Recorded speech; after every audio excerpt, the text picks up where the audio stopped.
Selamat datang di channel Lubang Horor. Jangan lupa like, komen, dan subscribe agar channel Lubang Horor ini terus semangat dan terus berkembang. Tanpa banyak basa-basi, ayo kita mulai ceritanya.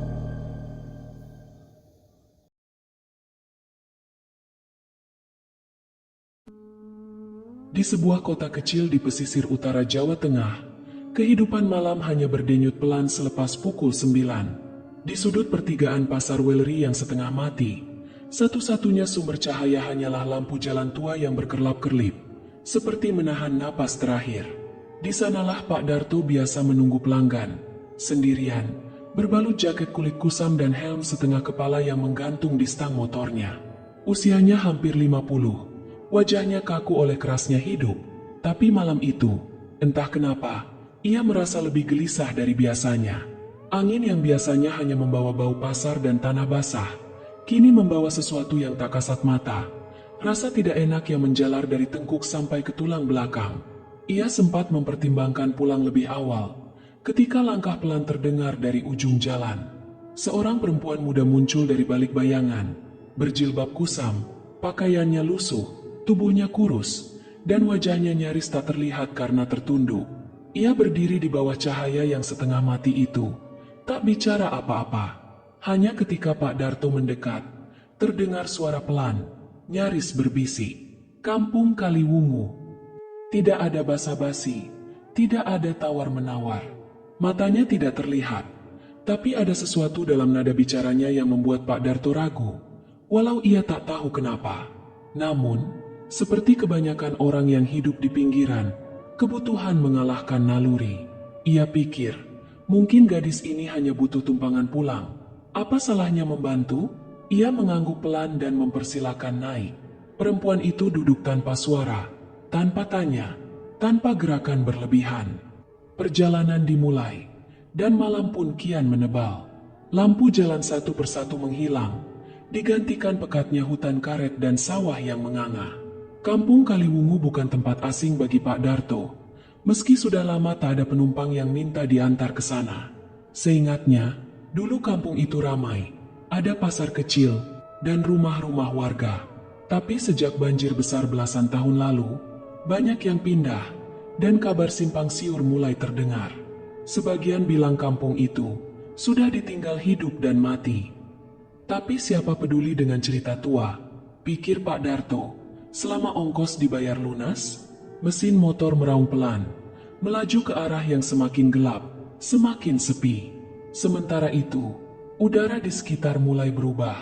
Dingin, bukan karena malam, tapi seperti menusuk dari dalam kulit. Aroma samar pandan basi dan tanah kubur merayap dari balik semak-semak. Langit di atas pun kelam sepenuhnya, seolah alam sendiri menolak menerangi jalan mereka. Pak Darto sempat menoleh ke belakang untuk memastikan penumpangnya masih di sana. Perempuan itu tetap duduk, kepala tertunduk, tangan terlipat di pangkuan. Dan saat itulah, untuk pertama kalinya dalam hidupnya, Pak Darto merasa seperti sedang mengantar sesuatu yang bukan manusia. Motor tua Pak Darto melaju perlahan menembus gelap yang kian padat. Jalan yang biasanya lempang dan bisa diingat di luar kepala kini terasa asing, seperti telah berubah bentuk begitu saja. Aspal yang biasanya mulus mulai berganti dengan jalan berbatu dan tanah merah yang lembab. Seolah mereka masuk ke wilayah yang tak pernah disentuh peradaban. Tak ada lagi warung pinggir jalan. Tak ada rumah-rumah semi permanen dengan lampu temaram. Hanya semak liar dan bayang-bayang pepohonan besar yang berbisik pelan di telinga, seperti menertawakan kehadiran mereka. Arah kompas dalam dada Pak Darto perlahan bergeser. Ia merasa seperti terus berputar di jalur yang sama, tapi pemandangannya selalu berbeda. Sesekali ia melihat batang pohon yang patah, berdiri menyilang seperti tanda peringatan. Di lain titik, batu nisan tak bertuan mencuat dari sela ilalang tinggi, separuh tertutup tanah basah. Entah sejak kapan jalan itu mulai dipenuhi kabut tipis, bukan kabut pegunungan yang sejuk, melainkan kabut kotor yang membawa bau lembab dan karat. Setiap helaan napas seperti menghirup sisa-sisa ruang yang tak semestinya ada. Pak Darto mulai resah. Nalurinya menjerit untuk berhenti, tapi ia tak ingin terlihat takut. Sambil melirik kaca spion, Ia ingin memastikan bahwa penumpangnya masih di belakang. Dan memang ada sosok di sana, masih membungkuk diam. Tapi sesuatu terasa janggal. Rambut si perempuan kini menjuntai panjang sampai ke pinggang. Padahal tadi terikat rapi di balik jilbab. Lalu, kepalanya tampak bergerak pelan, ke kiri, ke kanan. Seolah memperhatikan sesuatu yang tak terlihat. Tapi bukan dengan mata, melainkan dengan telinga. Seperti mendengar suara-suara yang hanya bisa dimengerti olehnya. Tanpa sadar, Pak Darto memperlambat laju motor. Bukan karena takut, tapi karena jalan di depannya mendadak berubah. Bukan sekadar sempit, tapi seperti mengecil. Pohon-pohon tinggi membentuk lorong gelap yang tak masuk akal. Tak ada ujung, hanya kegelapan yang menganga seperti mulut gua. Jalan itu basah, berlumpur, dan di beberapa titik, tampak bekas roda yang entah berasal dari kendaraan siapa. Pak Darto mengerutkan kening. Dia tahu betul jalur ke kampung Kaliwungu, tapi jalan ini seperti tidak pernah ada sebelumnya. Ia mengangkat kepala, mencoba melihat langit, tapi yang terlihat hanyalah ranting-ranting tajam yang bersilangan, menutup pandangan, seolah menahan sesuatu di dalam. Udara makin menekan. Bahkan deru mesin motornya terdengar seolah tercekik, mengerang dengan kesakitan yang tak lazim. Getaran dari tanah terasa naik ke setang motor, berdenyut pelan, seperti napas makhluk besar yang sedang tertidur di bawah bumi. Saat itulah, untuk kedua kalinya, Pak Darto menoleh ke belakang, dan ia membeku. Perempuan itu kini menengadah, menatap langsung ke matanya melalui pantulan kaca spion. Tapi bukan wajah biasa yang ia lihat, melainkan sesuatu yang hancur, kulit pucat keabu-abuan, mata yang terlalu besar dan tidak berkedip, serta mulut yang menyeringai kecil, seolah puas telah membawa Pak Darto sejauh ini. Tak ada suara keluar dari mulutnya, hanya tatapan yang menusuk dan senyum yang mengunci. Dalam sepersekian detik, jalanan kembali terasa sunyi. Motor terus melaju, tak tahu arah, dan Pak Darto mulai menyadari, ia tak lagi mengantar seseorang ke kampung, tapi sedang dibawa keluar dari dunia yang dikenalnya. Setelah perjalanan yang terasa tak berujung, Pak Darto akhirnya melihat sesuatu di kejauhan, gerbang bambu reot dengan papan usang bertuliskan, Kampung Kaliwungu. Tulisan itu nyaris terhapus waktu, hanya bisa dibaca karena pantulan samar lampu motornya. Meski terasa lega menemukan tujuan, ada yang tak beres dengan suasananya. Udara di sekeliling menjadi pekat dan berat, seolah seluruh kampung sedang menahan napas. Tidak ada cahaya rumah, tidak ada suara malam. Heningnya begitu mutlak, sampai raungan mesin motor terdengar seperti penghinaan terhadap keheningan yang sudah terlalu lama menetap. Jalanan desa itu dipenuhi dedaunan kering dan debu yang menempel seperti kulit mati. Rumah-rumah kayu berdiri berjajar, tapi semuanya tampak ditinggalkan bertahun-tahun. Jendela pecah, dinding lapuk, dan atap penuh lumut. Ada bekas hidup di sana, tapi tak ada kehidupan yang tersisa. Pak Darto memperlambat motor. Tidak ada tanda-tanda manusia. Bahkan hewan pun tidak ada. Tidak ada anjing menggonggong. Tidak ada ayam berlarian. Tak ada tanda bahwa kampung ini baru saja dilewati oleh siapapun selain dia dan makhluk yang dibawanya. Ia berhenti di pertigaan sempit, di mana jalan tanah bercabang ke tiga arah gelap. Ia menoleh ke belakang, bersiap bertanya pada penumpangnya hendak turun di mana. Tapi bangku belakang kosong. Pak Darto sontak menoleh ke sekeliling. Tidak ada suara langkah, tidak ada suara pintu rumah terbuka, tidak ada gerakan apapun yang bisa menjelaskan kemana perginya perempuan itu. Ia yakin belum berhenti cukup lama untuk penumpangnya turun. Dan lagi, tidak ada jejak kaki di tanah lembab di belakangnya. Jantungnya berdetak cepat. Ia turun dari motor. Langkahnya berat seperti terikat. Ia mencoba memanggil dengan suara parau. Tak ada balasan. Bahkan gema suaranya seakan ditelan bumi. Langit di atas mulai berubah. Tidak lagi hitam, tapi merah kelam, seperti luka yang belum mengering. Awan menggumpal pekat tanpa angin. Di kejauhan, suara retakan kayu terdengar samar, seolah rumah-rumah itu menggerakkan tulangnya sendiri. Pak Darto mencoba menyalakan rokok, tapi koreknya tak menyala. Tangan kirinya mulai gemetar. Ia menoleh ke rumah terdekat. mencoba mengintip dari sela jendela. Tak terlihat apa-apa. Tapi ketika ia menoleh ke rumah sebelahnya, ia mendapati daun pintunya sedikit terbuka, seperti mengundang. Ia melangkah mundur. Lalu, di batas penglihatannya, di antara dua rumah, ada sesuatu bergerak. Bukan manusia, bukan binatang. Hanya bayangan panjang, berjalan menyusuri gang, melesap seperti asap. Dan dari tempat yang sama, ia mencium bau menyengat yang baru dikenalnya malam itu. Bau anyir, darah basi, dan dupa terbakar bersamaan. Dan di detik itulah, ia tahu, Kampung Kaliwungu bukan lagi tempat yang ia kenal 20 tahun lalu. Tempat ini telah mati, tapi masih menyimpan roh-roh yang tak ingin pergi. Pak Darto berdiri terpaku di pertigaan kecil itu, dikelilingi rumah-rumah tua yang menyimpan diam seperti bisikan rahasia. Matanya menyapu ke segala arah, tapi tak menemukan satupun tanda kehadiran manusia. Kampung ini seperti lukisan yang ditinggalkan di ruang bawah tanah, tidak berdebu, tapi juga tak hidup. Ia melangkah pelan, melewati deretan rumah pertama. Pintu-pintunya tertutup rapat, namun sebagian digerogoti usia hingga menyisakan celah mengintip.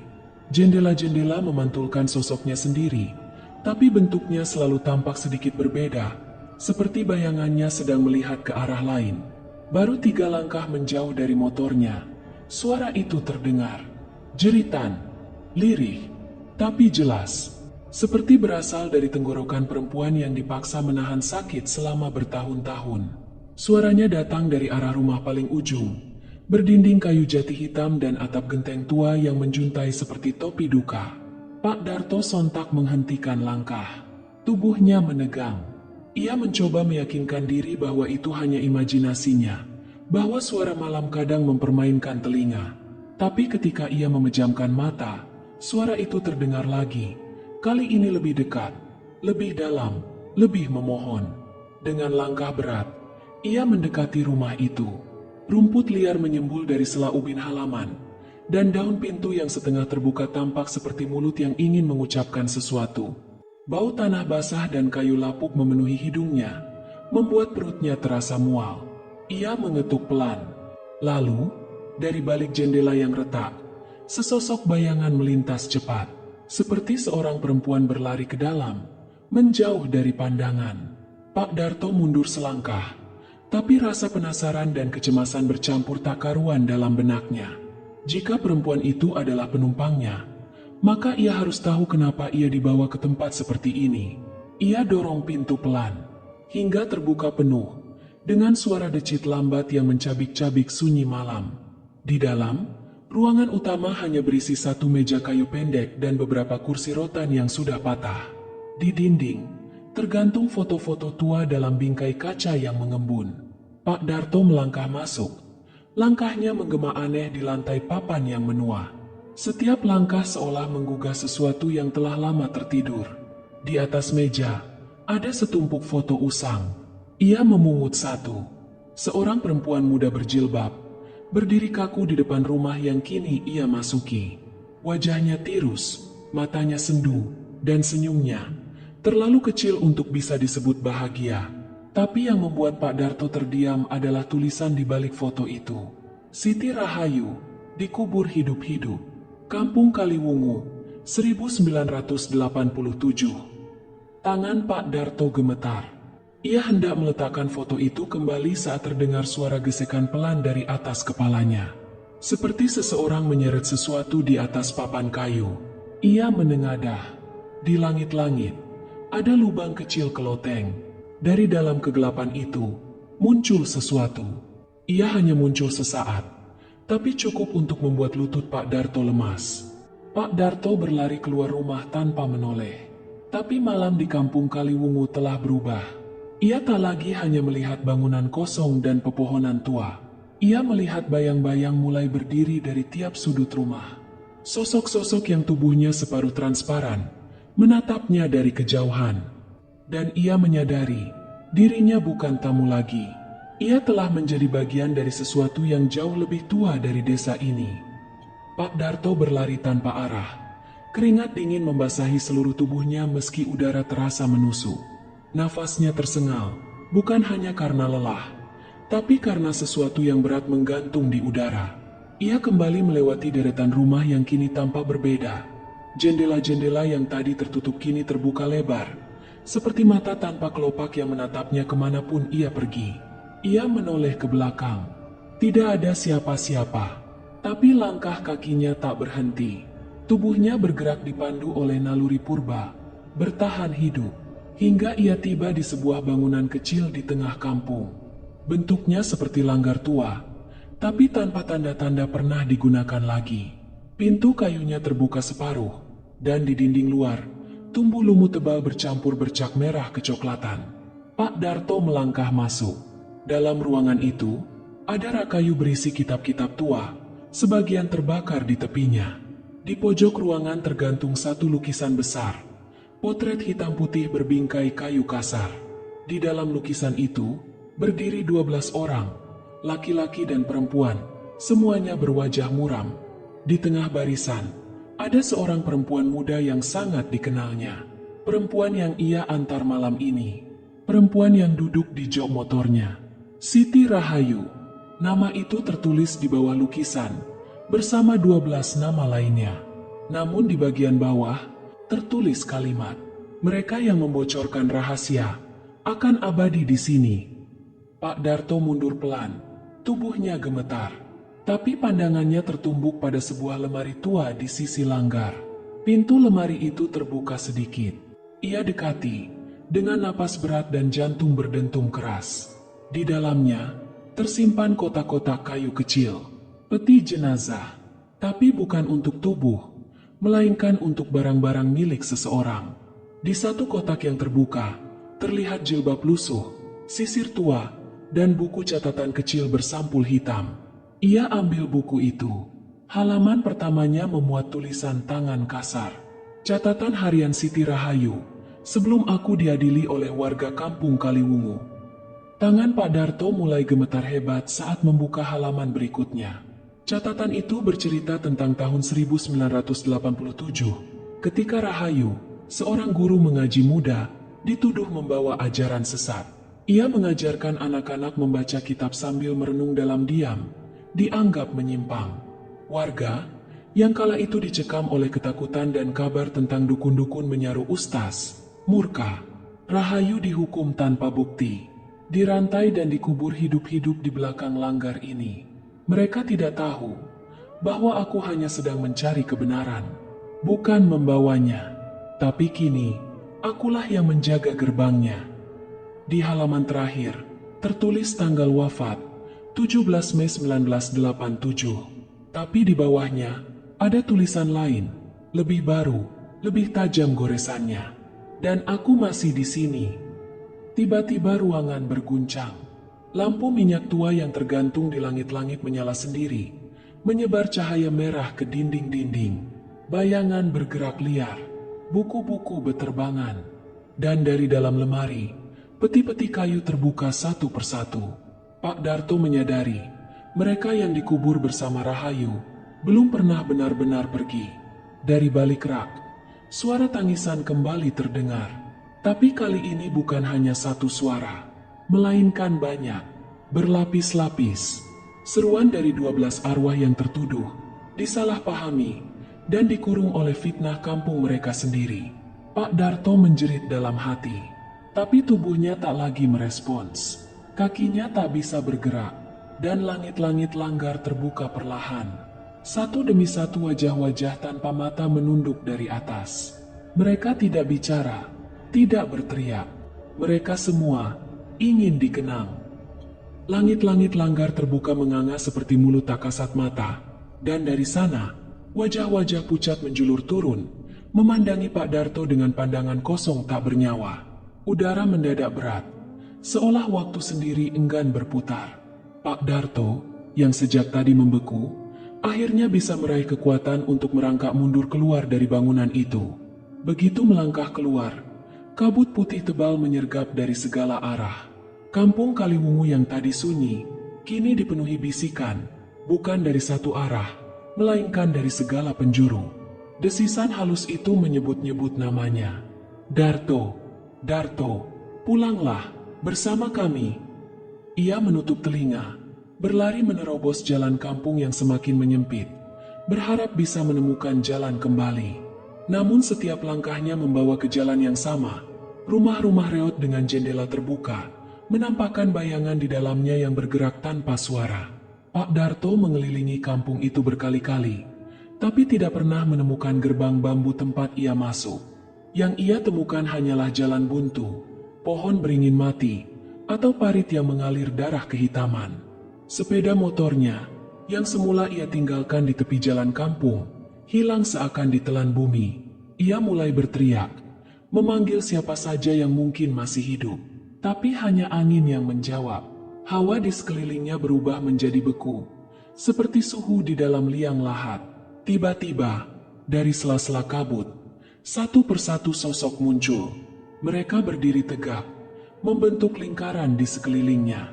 Pakaian mereka compang-camping, penuh tanah dan darah kering.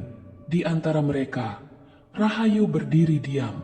Wajahnya kini jelas, bukan lagi perempuan lemas berjilbab lusuh, tapi sosok pucat yang matanya hitam legam, seakan seluruh malam bersembunyi di sana. "Kami tak ingin kau mati, Darto," kata suara yang bukan berasal dari mulut mereka, tapi bergema dari dalam dadanya sendiri. "Kami hanya ingin dikenang. Kami ingin kau tahu siapa kami sebenarnya."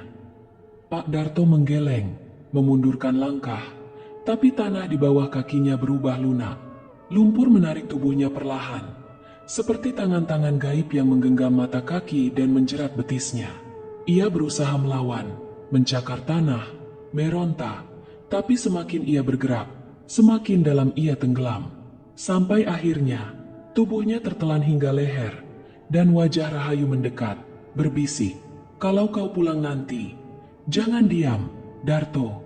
Ceritakan tentang kami, biar orang tahu, Kaliwungu tidak pernah benar-benar mati." Lalu, semuanya gelap. Dalam kekosongan yang membentang, hanya terdengar suara raungan motor tua, samar, seperti berasal dari ujung dunia lain. Pagi itu, langit di Wellery tidak secerah biasanya. Awan menggantung rendah, dan udara terasa lebih berat dari hari-hari sebelumnya. Sekitar pukul 6 pagi, seorang penjual sayur menemukan tubuh Pak Darto tergeletak di tepi pertigaan pasar, tepat di tempat ia biasa mangkal. Pakaiannya basah kuyup oleh embun. Tubuhnya menggigil meski matahari mulai naik. Matanya terbuka, menatap lurus ke langit. Tapi tak ada tanda kehidupan di sana, hanya kehampaan. Ia masih bernapas, jantungnya berdetak, tapi jiwanya seperti tertinggal jauh, di tempat yang tak bisa dijangkau siapapun. Warga mengenal Pak Darto sebagai tukang ojek yang keras kepala tapi ramah. Kini, ia tak berbicara sepatah kata pun. Saat diajak bicara, ia hanya menoleh perlahan, seolah mendengar dari balik dinding kaca. Tak ada reaksi, tak ada emosi. Sejak hari itu, ia menjadi bayang-bayang dirinya yang dulu. Keluarganya membawa ke puskesmas, lalu ke rumah sakit jiwa. Namun semua dokter berkata sama, tidak ada gangguan medis yang menjelaskan kondisi itu. Secara fisik, Pak Darto sehat, tapi jiwanya seperti terkunci. Namun ada satu kebiasaan baru yang muncul, aneh, mengganggu, dan membuat bulu kuduk warga berdiri. Setiap sore menjelang maghrib, Pak Darto akan keluar rumah, membawa sebilah ranting kayu, lalu jongkok di tanah kosong dekat warung kelontong. Di sana, ia mulai menggambar pola-pola aneh di tanah. Garis meliuk, rumah-rumah kecil, jalan setapak yang selalu berujung pada sebuah gerbang bambu. Warga yang memperhatikan menyadari sesuatu. Gambar itu bukan sekadar coretan orang linglung. Itu adalah peta. Peta menuju tempat yang tak banyak orang tahu. Kampung Kaliwungu. Seorang pemuda nekat mengikuti pola peta itu keesokan harinya, berharap membuktikan bahwa semua ini hanya ilusi orang gila. Ia tak pernah kembali. Sejak kejadian itu, orang-orang mulai takut kepada Pak Darto. Ia bukan hanya dianggap orang yang pulang dari tempat gaib, tapi penjaga gerbang antara dua dunia. Seorang dukun tua dari desa sebelah bahkan berkata lirih setelah melihat tatapan Pak Darto. Orang itu sudah setengah tanah, setengah arwah. Malam-malam berikutnya, suara motor tua terdengar meraung di kejauhan. Padahal, Pak Darto sudah tidak punya motor lagi. Beberapa warga bersaksi melihat sosok perempuan berjilbab lusuh berdiri di pinggir jalan, di bawah lampu yang berkedip-kedip, persis seperti awal mula semuanya. Namun mereka tak berani mendekat. Pak Darto tetap hidup, tapi tidak lagi sebagai manusia biasa. Ia menjadi perantara diam, yang membawa beban kisah 12 arwah dan satu perempuan muda bernama Rahayu, korban masa lalu yang tak pernah mendapat keadilan. Ia memang kembali, tapi tidak utuh. Waktu berlalu beberapa bulan sejak kejadian misterius Pak Darto. Suasana di Wellery berangsur kembali normal. Meski bisik-bisik tentang kampung Kaliwungu tak pernah benar-benar hilang, warga tetap menjaga jarak, enggan melewati jalan sunyi menuju kampung yang dulu dianggap mati itu. Namun, di balik ketenangan semu itu, sesuatu yang mengerikan mulai berulang. Suatu malam, tukang ojek lain yang mangkal di pertigaan pasar, seorang pria bernama Sugeng, tengah menunggu penumpang. Angin malam berhembus pelan, membawa aroma basah tanah dan daun busuk. Dari kejauhan, seorang perempuan berjilbab lusuh muncul. Tubuhnya lemas, langkahnya gontai, wajahnya tersembunyi di balik bayangan. Tanpa banyak bertanya, Sugeng menghidupkan motornya, dan perempuan itu naik di belakang. Tujuannya sama, kampung Kaliwungu.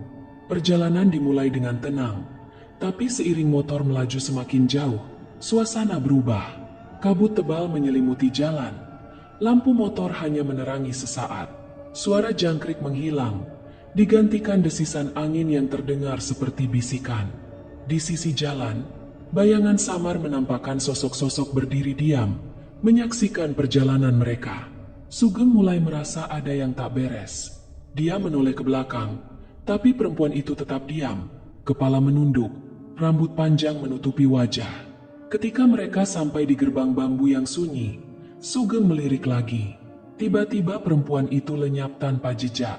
Motor yang sebelumnya hidup tiba-tiba mati mendadak, dan di sekelilingnya hanya ada gelap pekat dan kabut yang menelan suara.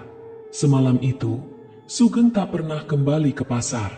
Beberapa hari kemudian, motor dan jaketnya ditemukan di pinggir jalan berdebu, dekat gerbang kampung mati. Namun Sugeng sendiri lenyap, seolah ditarik ke dunia lain. Sejak saat itu, cerita tentang kampung Kaliwungu bukan lagi sekadar mitos. Suara motor meraung di tengah malam, sosok perempuan berjilbab lusuh yang menunggu di pinggir jalan, dan para ojek malam yang tak pernah pulang dari perjalanan terakhir mereka. Semua menjadi peringatan nyata bahwa ada batas yang tak boleh dilampaui. Kampung Kaliwungu bukan sekadar kampung yang mati. Ia adalah gerbang antara dunia manusia dan alam gaib, yang menunggu siapa saja yang lengah melewati batasnya. Dan bagi mereka yang tak berhati-hati, perjalanan ke sana bukan hanya mengantar penumpang, melainkan mengantar jiwa ke peraduan abadi. Demikianlah kisah kali ini. Terima kasih telah meluangkan waktu untuk mendengarkan cerita yang penuh misteri dan keangkeran ini. Semoga kisah tentang kampung Kaliwungu mengingatkan kita untuk selalu berhati-hati dalam menjalani hidup, menghormati batas-batas yang tak terlihat, dan tidak mengabaikan suara-suara kecil yang kadang menjadi pertanda penting. Dalam setiap perjalanan, baik nyata maupun batin, kewaspadaan dan rasa hormat kepada hal-hal yang tak kasat mata dapat menjadi pelindung terbaik kita. Jagalah hati dan pikiran agar selalu terang, karena cahaya itulah yang akan menuntun kita melewati kegelapan paling kelam sekalipun.